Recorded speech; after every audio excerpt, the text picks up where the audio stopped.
What's going on, Port fans? Welcome back to another video on my channel, and today we're going to review round 17 where Port Adelaide unfortunately went down to the Brisbane Lions by 48 points in what was probably the most disappointing game of 2019. We keep repeating that line every second week with the amount of inconsistency we've been putting out as of late. The Port Adelaide roller coaster continues to go up and down, and I don't really have an answer for it, but let's have a look at this game and see what went wrong and what went right, and yeah, see how good Brisbane were.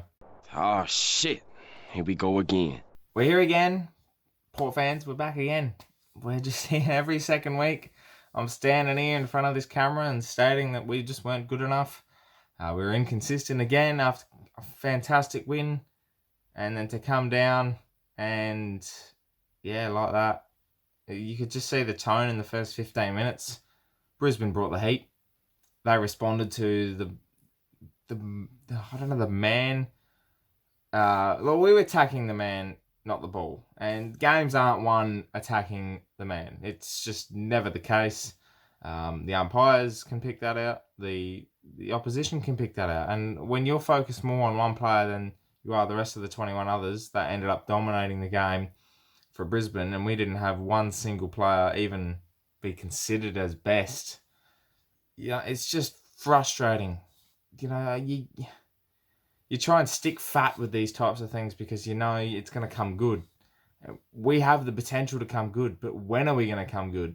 When are we going to consistently put out a performance like we did against the Crows, against Geelong, against Melbourne in round one, West Coast? The formula's there and the plan's right. Our game style is near unbeatable when it's on. But how is it we can go from 1 week being so damn good to then going so damn bad?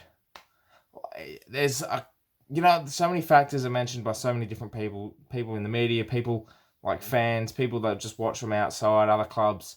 There's so many factors, and the best way I can come to a conclusion is it's all those factors mixed into one.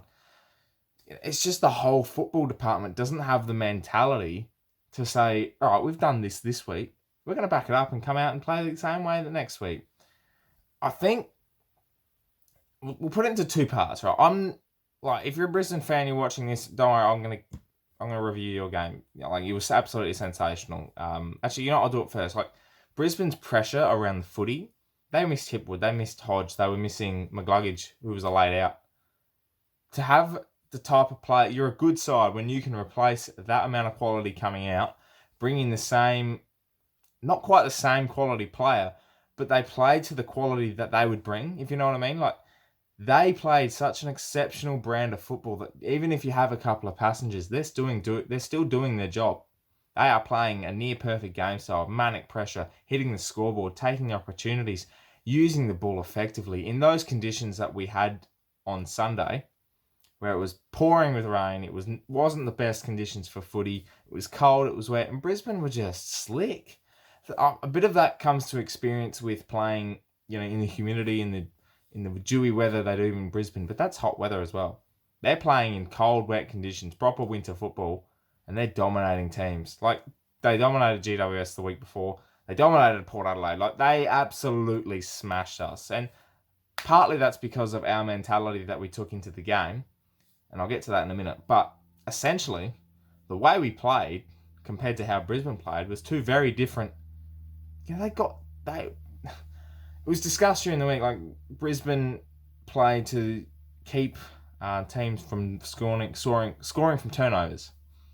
They adjusted that over the bye, and it's completely opposite to how Port Adelaide play. Port Adelaide don't care how the opposition play. That's normally the case. Right, we play our brand of football, and teams have to adjust to us, not we adjust to teams. And what did we do? The first thing that we did at selection, that's 2 days, 3 days prior to the game, is we adjusted to the team that we're playing. We're not making them adjust to us. We adjusted to the team that we're playing. We attacked the opposition.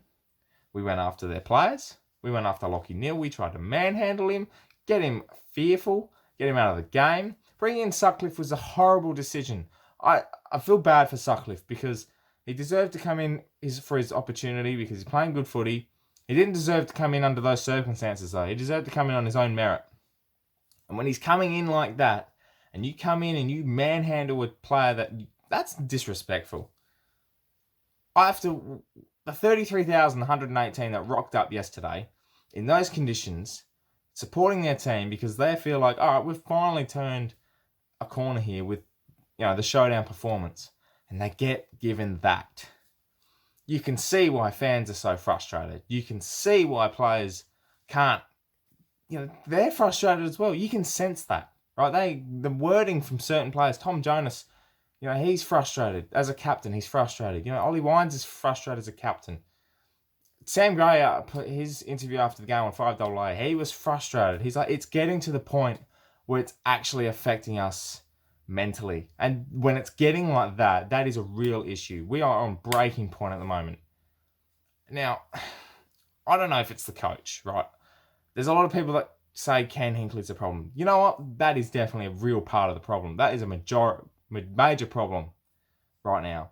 But he has the game plan. He has the right method. We know it works. The problem is transferring that performance that we had against the Crows into the next week. How is it that we go from 8 days before we play such a brand of football that is mesmerising? Teams are actually scared of what they witnessed because we're like, all right, Port Adelaide is here. To go from that to be like, when did Carlton rock up to the Adelaide Oval? Now, that's no disrespect to Carlton because Carlton have been better than Port Adelaide lately. They've actually been more consistent. They have a red-hot crack. We're not even having a red-hot crack. Not even going out there and putting out a performance that fans can come away from the game and saying, wow, I watched my team play such a brand of football that even though we lost, I'm proud of their performance. No fan coming out of the game yesterday would have been like, oh, I'm proud of their performance. At least they tried. What were you watching if you are saying that? I can't blame... look, it's partly players. Why can't they get themselves up mentally for the game week and week? But partly as well, it's the coaches. Why can't you get your players up and revved up to come out? You know what? Partly they did. Actually, now that I think of it, they came out with an aggression that was good. Like 5 or 10 minutes into the game, like we're on. When I'm saying that is our aggression was wrongly transitioned from going after the man. If we set our aggression into the ball and played that fearless attacking footy, even though in the wet, look, I don't care. A couple of mistakes, skillful errors in the wet. That was also part of the problem yesterday. But to come out and, that performance was insipid. We come out of every game now and we know what's wrong. We know what's working well. We know what's not working well. And I sit here and do a review every week.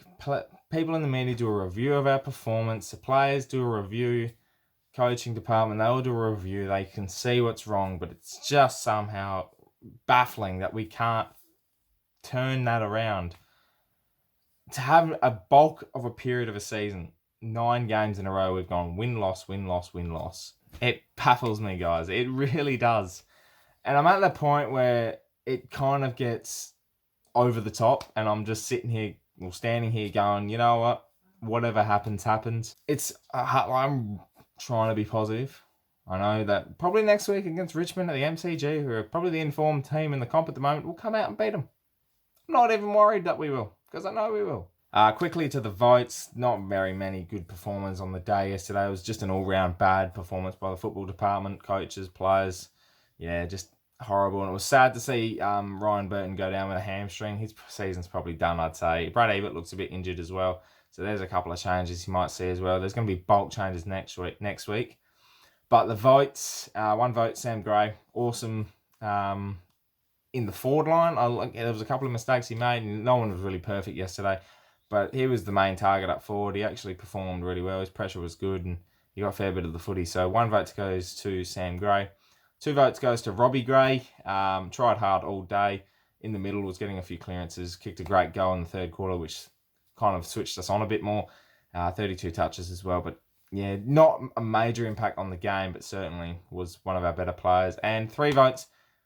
He doesn't use the ball all too often, but I thought his performance yesterday was showcasing a player that is trying his best. And as a skipper, I'm talking about Ollie Wines, who gets the 3 votes.